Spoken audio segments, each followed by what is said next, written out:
하나님 말씀 요한복음 13장 38절. 예수께서 대답하셨다. 내가 나를 위하여 내 목숨이라도 바치겠다는 말이냐? 내가 진정으로 너에게 말한다. 닭이 울기 전에 너는 3번 나를 모른다고 할 것이다. 아멘.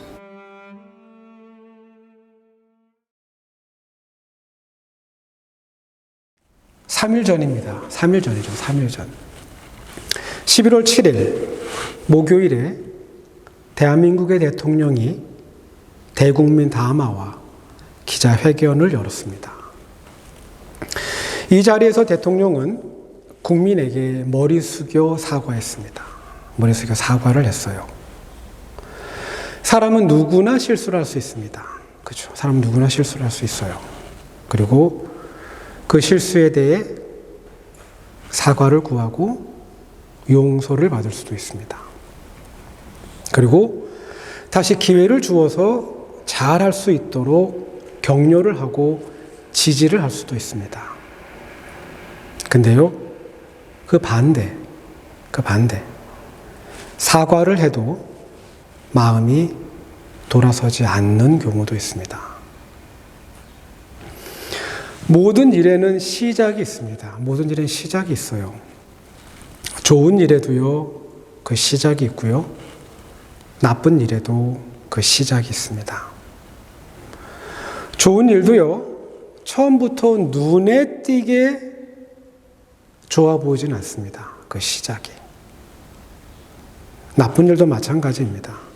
나쁜 일도 그 처음은 정말 아무렇지도 않은 일처럼 시작합니다.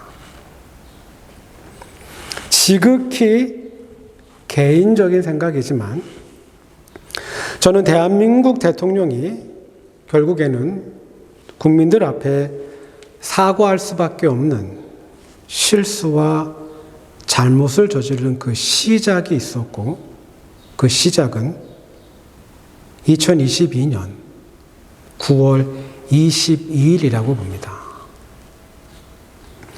대한민국의 대통령은 미국 순방 중에 한 회의장을 떠나면서 국회에서 이 새끼들이 승인 안 해주면 바이든은 쪽팔려서 어떡하냐라는 말을 자신의 근처에 있던 대한민국 정부 인사에게 합니다. 대통령으로서의 상식도 그리고 품격도 없는 이 같은 발언이 근처에 있었던 방송 카메라에 포착됩니다. 대통령의 이 발언이 언론을 통해 공개된 후에 대통령실은 해명을 내놓았습니다. 해명. 대통령의 말은 미 의회를 겨냥한 게 아니라 대한민국 국회를 말한 거였고, 바이든이 아니라 날리면이었다고 말했습니다. 날리면. 결국 새롭게 만들어진 문장은 다음과 같습니다. 국회에서 이 새끼들이 승인 안 해주고 날리면 쪽팔려서 어떡하냐가 됩니다. 국어를 처음 깨우친 어린아이들도 이 문장이 의미로도 그리고 문법으로도 말이 안 된다는 것을 알 겁니다. 국민을 충분히 속일 수 있다는 믿음. 충분히 속일 수 있다는 믿음. 국민을 상대로 충분히 힘을 바탕으로 해서 진실을 가릴 수 있다는 그 믿음. 그 잘못된 믿음이 이제 드러나고 있는 모든 실수와 잘못의 시작이 되었다고 봅니다. 한 개인이건 그리고 한 국가이건 잘못된 믿음에서 일을 시작하면 그 일은 허사가 됩니다. 허사. 우리가 가져야 되는 믿음에는요, 진실이 있고 거짓이 없어야 합니다. 우린 바른 것을 믿어야 합니다. 바른 것. 실수를 해서 부끄러워도 체면과 위상이 깎일 것 같아 염려와 두려움이 생겨도 바른 믿음을 세우기 위해서는 정직해야 합니다. 정직하게 쌓여진 믿음은 흔들릴 수는 있어도 무너지진 않습니다. 무너지진 않아요. 오늘 저는 믿음이 흔들렸던 두 사람을 살펴보려고 합니다. 그들은 예수님의 제자였던 가롯 유다와 베드로입니다. 가롯 유다와 베드로. 지난주까지 저는 요한복음 13장 전반부의 말씀에 집중했습니다. 오늘은 요한복음 13장 후반부의 말씀에 집중하려고 합니다. 최후의 만찬 자리에서 예수님이 자신의 사랑하는 제자, 그 12명의 발을 모두 닦아주셨습니다. 그리고 다시 그분이 자리에 앉습니다. 예수님이 식사 중에 일어나서 제자들의 발을 닦아주었기 때문에 식사는 계속 이어지고 있습니다. 특별히 오늘 예수님과 제자들이 하는 식사는 유월절 명절을 앞둔 식사입니다. 이 식사는요, 이스라엘 사람들이 하루 일상에서 보내는 그런 평범한 식사 모임과는 많이 다릅니다. 달라요. 유월절 만찬을 뜻하는 히브리 단어는 세데르라고 합니다. 세데르. 이 단어의 문자적 의미는 순서, 그리고 질서라는 의미를 갖고 있습니다. 낮에 해가 떨어집니다. 이제 만찬이 시작되고요. 자정까지 만찬은 이어집니다. 유월절 만찬이 세데르라고 불리우는 만큼 6시간이 넘는 동안 정해진 순서와 절차에 따라 유월절 만찬은 진행이 됩니다. 그러므로 유월절 만찬은 가족 혹은 아는 사람끼리 모여서 일상의 대화를 나누고 한 끼 정도 하는 그런 모임이 아닙니다. 그런 모임이 아니에요. 정해진 순서가 모두 끝나야 모임이 끝납니다. 모임이 끝나요. 계속되고 있는 예수님과 제자들 사이의 식사 자리. 근데요, 이 식사 자리의 분위기가 조금은 이상합니다. 좀 이상해요. 그렇다고 유쾌하지도, 그렇다고 가라앉아 있지는 않습니다. 근데 뭔가가 이상합니다. 왠지 동상이몽의 분위기가 느껴집니다. 지금 이 식탁의 자리엔 전혀 다른 두 개의 생각이 그 어떤 합의점도 찾지 못한 채 공존하고 있는 모습입니다. 첫 번째 생각은 예수님의 생각입니다. 예수 그리스도의 생각. 예수님은 제자들에게 앞으로 짧은 며칠 안에 일어날 큰 일들에 대해 이분이 굉장히 상세하게 설명해 주고 있습니다. 그 일은 구약 성경에 기록된 자신을 가리키는 모든 예언의 말씀이 이제 곧 수일 안에 이루어진다는 말씀이고, 또한 자신이 고난을 받고 십자가에서 최후를 맞는다는 말씀입니다. 먼저 요한복음 13장 10절입니다. 예수님이 베드로의 발을 닦아주신 후에 굉장히 의미심장한 말씀을 하십니다. 예수께서 그에게 말씀하셨다. 이미 목욕한 사람은 온 몸이 깨끗하니 발 밖에는 더 씻을 필요가 없다. 너희는 깨끗하다. 그러나 다 그런 것은 아니다. 예수님이 제자 모두의 발을 닦아주셨지만 모두가 다 깨끗한 것은 아니다라고 말씀합니다. 여기서의 깨끗함은 위생이나 혹은 청결과는 아무 상관이 없습니다. 앞으로 5일 안에 자신을 배신할 가롯 유다를 염두에 두고 하신 말씀입니다. 가롯 유다. 이제 이 말씀은요, 요한복음 후반부로 갈수록 더욱더 구체화됩니다. 요한복음 13장 18절입니다. 내가 너희를 가리켜서 말하는 것이 아니라 내가 나의 택한 자들이 누구인지 알미라. 그러나 내 떡을 먹는 자가 내게 발꿈치를 들었다 한 성경을 응하게 하려는 것이니라.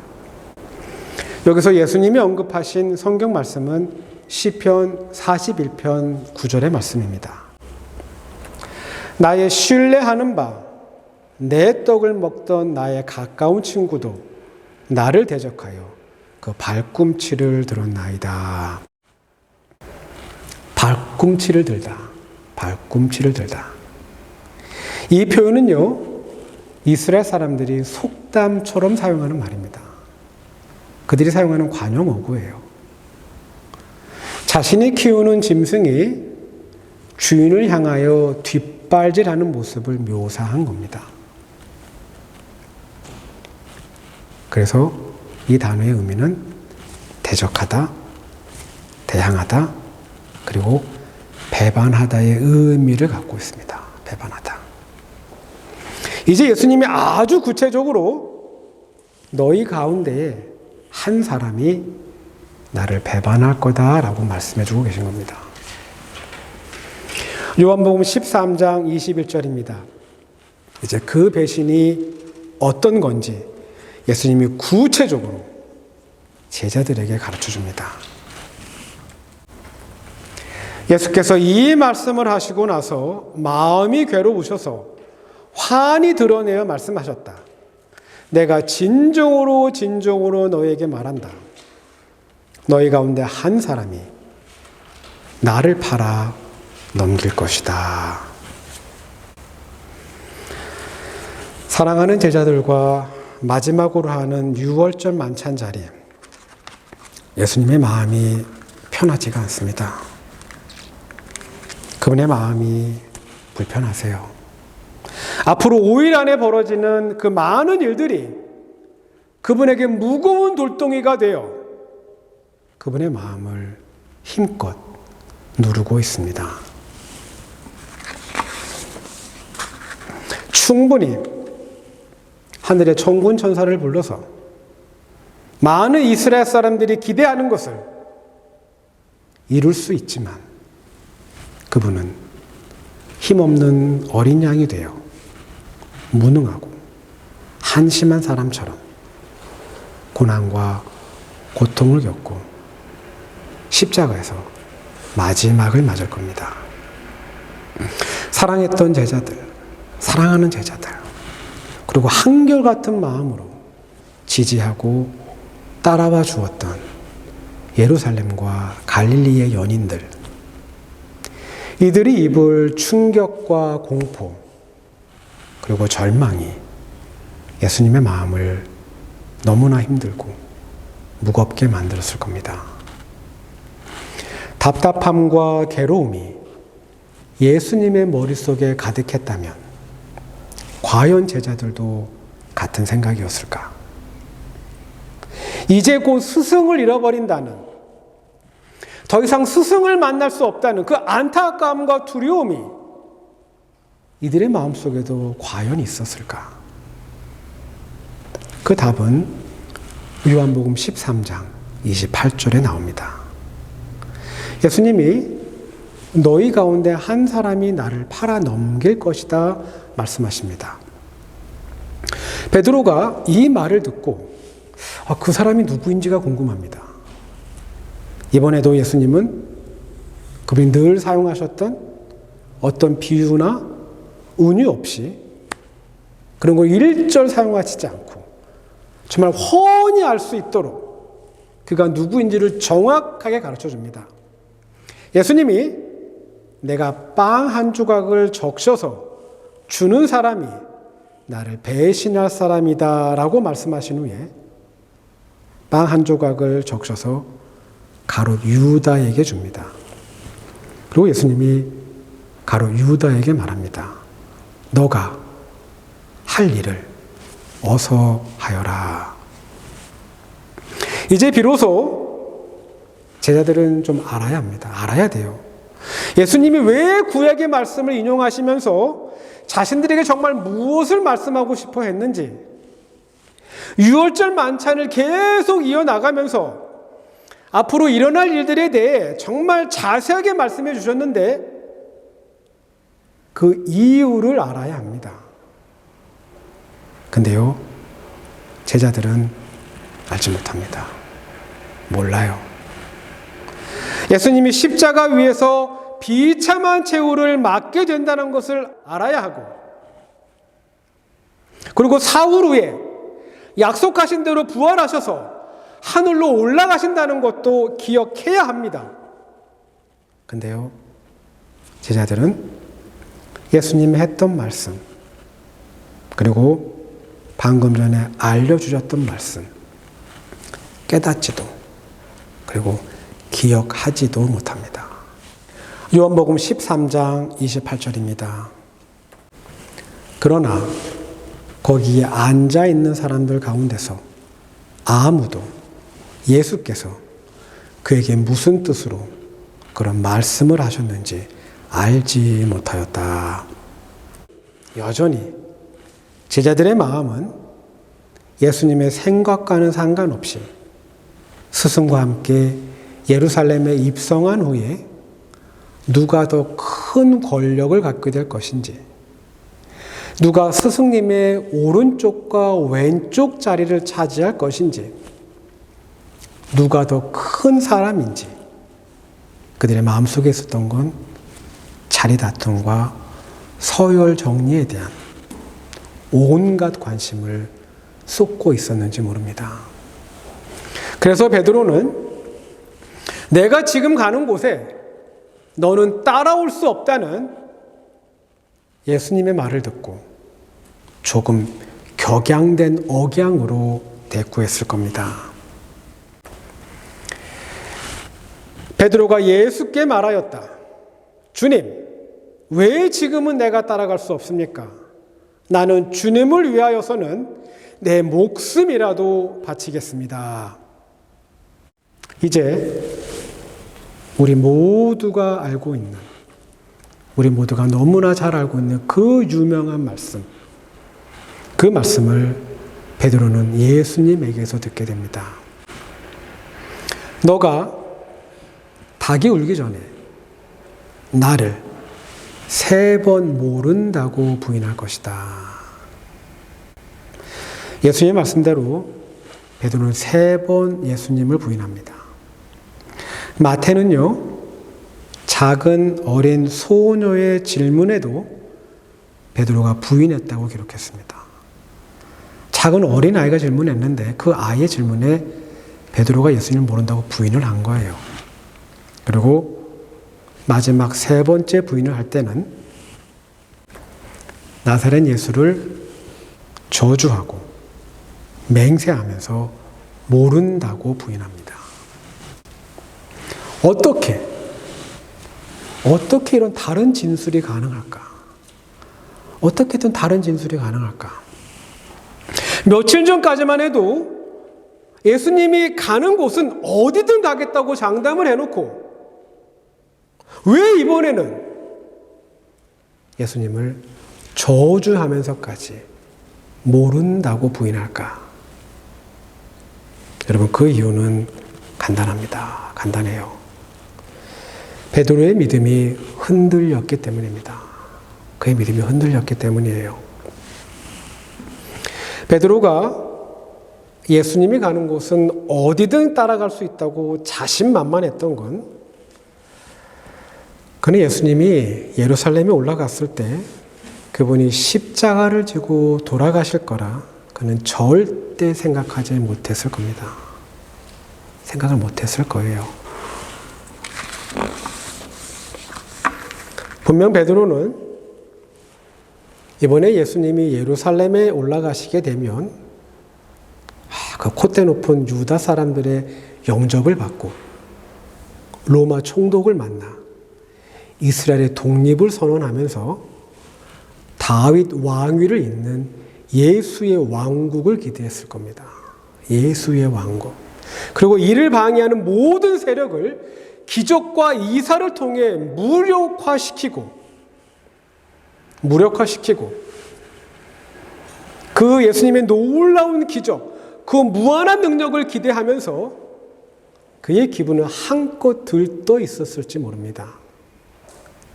더구나 예수님으로부터 천국의 열쇠까지 약속받았고 이미 동료 제자들 사이에서 스승님의 수제자라는 평가를 듣고 있었기 때문에 분명 자신은 예수님의 오른쪽 자리를 차지할 것이라는 확신이 있었을 겁니다. 확신. 근데요, 예상과는 다르게, 생각했던 것과는 완전히 다르게 모든 일이 일어납니다. 대제사장과 바리새인들, 정확하게는 사내들인 공회원들이 보낸 성전 경비병들이 예수님을 체포합니다. 체포해요. 스승이 아무런 저항을 하지 않습니다. 아무런 리액션이 없어요. 무기력하게 얼굴에 침과 주먹질을 당하고 사람들에게 조롱을 받습니다. 조롱을 받아요. 그리고 마침내 로마 군인들에게 끌려가 갈보리 언덕까지 십자가를 지고 오릅니다. 그리고 십자가 위에서 고통을 겪다가 마침내는 숨을 거둡니다. 이건 베드로가 기대했던 일이 아닙니다. 이건 그가 기대했던 일이 아니에요. 이건 그가 예상했던 일이 전혀 아닙니다. 결국 그의 믿음이 흔들립니다. 흔들려요. 여러분, 세상을 살다 보면 우리가 마주하는 상황이, 우리가 현재 겪는 이 상황이 우리의 믿음을 흔들 때가 있습니다. 우리의 믿음을 흔들 때가 있어요. 우리가 예상했던 일이 일어나지 않을 때, 우리가 기대했던 일이 일어나지 않을 때 우리의 믿음은 요동치고 흔들릴 수 있습니다. 근데요, 우리의 믿음이 흔들릴 수는 있어도, 여러분과 저의 믿음이 심하게 요동칠 수는 있어도 하나님을 신뢰하는 우리의 믿음이 뽑혀서는 안 됩니다. 사라져서는 안 돼요. 하나님이 신뢰하는 우리의 믿음을 송두리째 포기해서는 안 됩니다.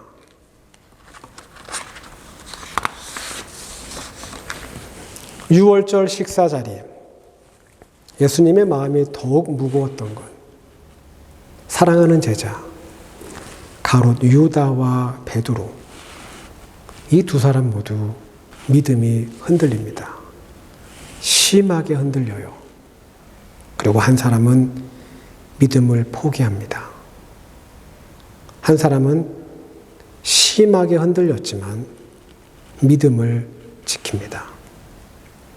지킨 그 믿음으로 하나님의 아들 예수 그리스도가 지금 하고 있는 일은 알지 못했지만 나중에는 매우 선명하게 알게 됩니다.